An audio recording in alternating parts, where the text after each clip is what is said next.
ზურაბ ჯაფარიძე თავისუფალია შვიდთვიანი პატიმრობის შემდეგ რუსთავის ციხე პოლიტიკოსმა დღეს დატოვა ის გაფრთხილებულ დროზე ადრე გამოუშვეს. 8 საათზე ასე გამომაგდეს გარეთ, სადაც ცოცხალი არსება არ იყო. ტაქსით იყო ერთი ადამიანი გაჩერებული და იმან გამათბო ცოტა ხანი. თქვა ჯაფარიძემ გათავისუფლების შემდეგ მთავარისთვის მიცემულ პირველ ინტერვიუში. მას ოჯახის წევრები, მეგობრები და კოლეგები სახლთან დახვდნენ.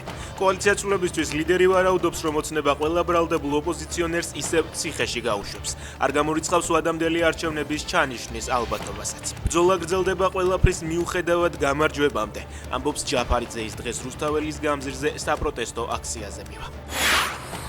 მთელ საქართველოს დამიდექით გვერდით, რათა დავიცვა მკვდარიშვილის გიგას ღირსება და ცოცხალიშვილი ნიკა შურისძიების მიზნით არ გახდეს მკვლელი. მოკლული მასწავლებლის გიგა ავალიანის დედა ეკა კუპატაძე 22 დეკემბერს პროკურატურასთან აქციას აანონსებს.